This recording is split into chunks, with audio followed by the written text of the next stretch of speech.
Bem-vindos ao canal Casos Curiosos. Existem eventos que acontecem nesse mundo que despertam em nós um sentimento de desconfiança. Por exemplo, essa pandemia atual. A partir do momento que fomos afetados diretamente pela doença, o nosso instinto natural faz a gente acusar o governo da China como sendo o culpado por espalhar esse vírus para o mundo inteiro. E o pior de tudo é que temos uma sensação de que os governos do mundo inteiro fazem as coisas de propósito e que estamos à mercê de interesses obscuros, que envolvem o benefício de apenas uma pequena parcela da população mundial. Mas de onde vem essa sensação? Por que muita gente acha que esse vírus é uma arma biológica? Será que é só coisa da nossa cabeça? Hoje, vamos analisar juntos alguns fatos e tentar responder essas perguntas aí. Por que muitas epidemias surgem na China?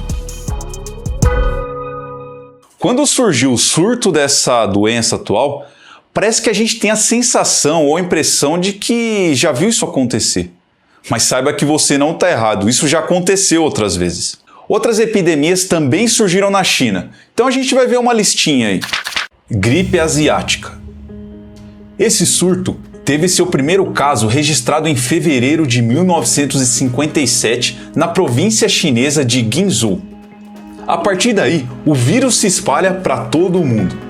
O número de mortes não é preciso, mas está entre 1 a 2 milhões. Gripe de Hong Kong. Essa pandemia surgiu em julho de 1968 em Hong Kong. Cientistas acreditam que ela foi transmitida por aves domésticas, como o ganso ou frango.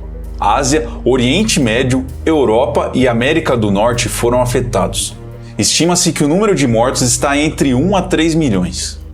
Gripe aviária. Essa pandemia também surgiu em Hong Kong, primeiramente no ano de 1997, transmitida pelo contato direto com o frango.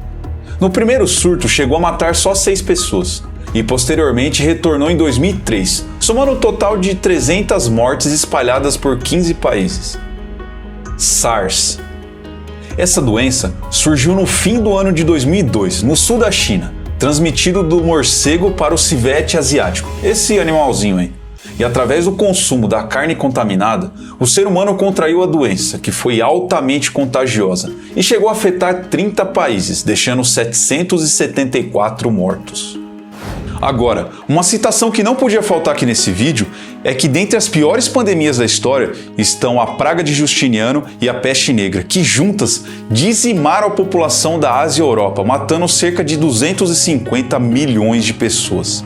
Em um estudo de 2010, publicado na revista Nature Genetics, chegou à conclusão de que a bactéria Yersinia pestis, causadora dessas duas pandemias, também tem suas raízes na China. Mas por que isso acontece? Vamos relembrar a primeira pergunta que a gente colocou aqui na introdução desse vídeo. Será que esses vírus são criados em laboratório e usados como uma arma biológica pelo governo chinês?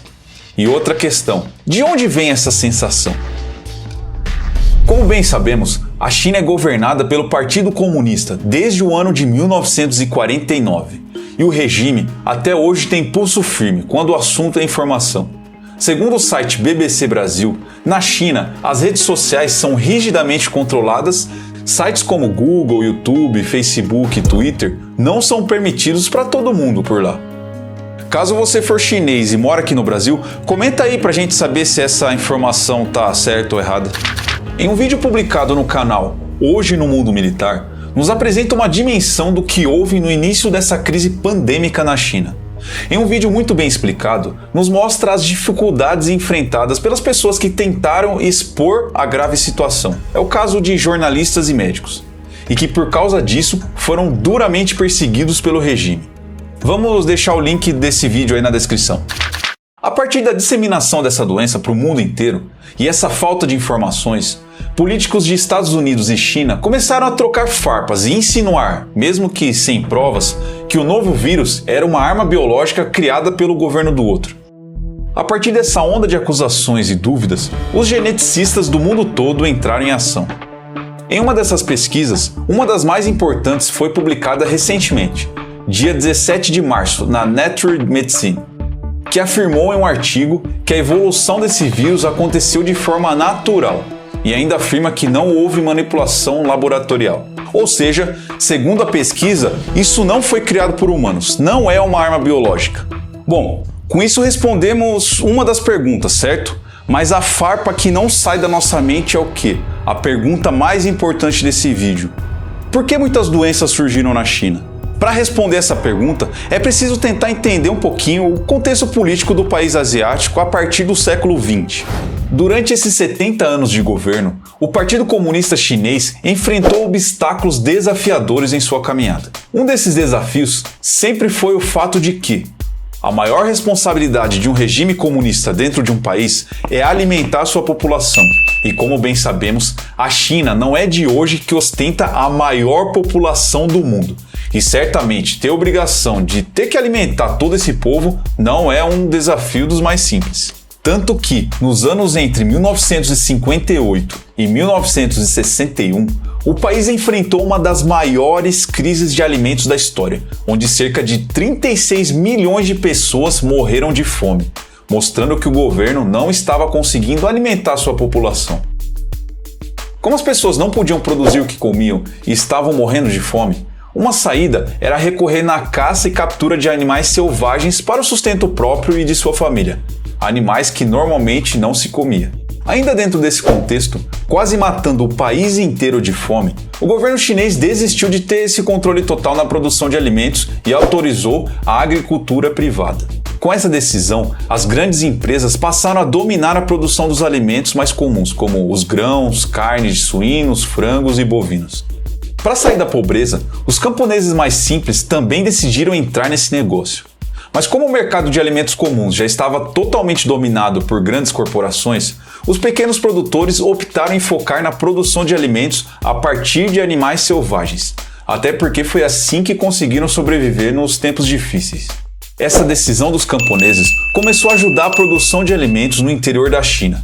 Por isso, em pouco tempo, o governo chinês passou a incentivar esses pequenos produtores, criando leis e medidas que autorizavam essas pequenas feiras a vender esses animais. Com essa medida do governo, a prática se disseminou por todo o país, e assim surgiu a indústria de agricultura de animais selvagens, fazendo o negócio crescer e se tornar muito lucrativo. Agora que você entendeu um pouco o lado político e histórico do negócio, vamos para o lado prático. Em algumas dessas feiras e mercados de animais selvagens, trazendo um pouco para a nossa realidade ocidental, é como se fosse aí um açougue de carne fresca.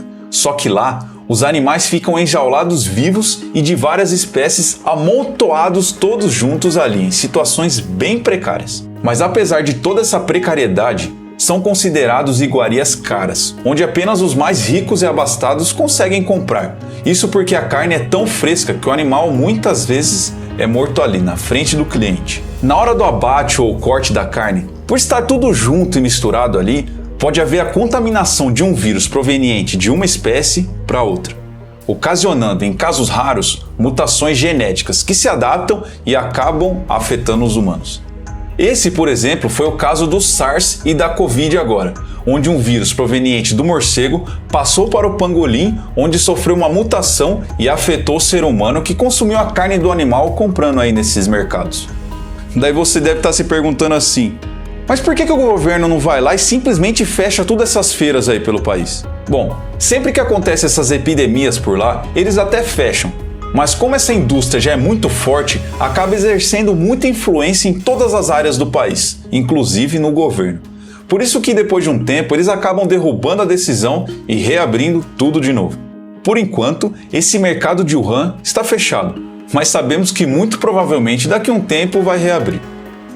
Mas o fato é que, vendo todo esse panorama e aprendendo mais sobre o contexto daquela região, a gente consegue entender o porquê de que muitas epidemias e doenças surgem por lá. Mas é importante dizer também que o foco agora é a China, porque foi o epicentro dessa pandemia atual. Mas sabemos que muitos outros surtos que não foram citados aqui nesse vídeo surgiram em outros lugares do mundo.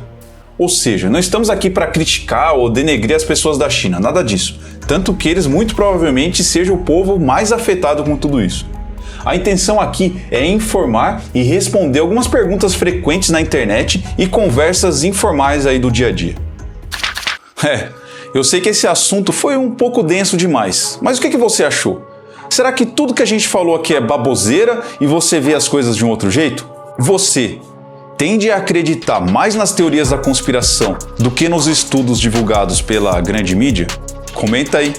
E não esquece de deixar o like e de se inscrever na melhor comunidade curiosa aqui do YouTube. Você não vai se arrepender, pode ter certeza. E já aproveita que você vai seguir a gente nas redes sociais, segue a gente lá no Instagram e no Facebook. Valeu, galera, e até a próxima.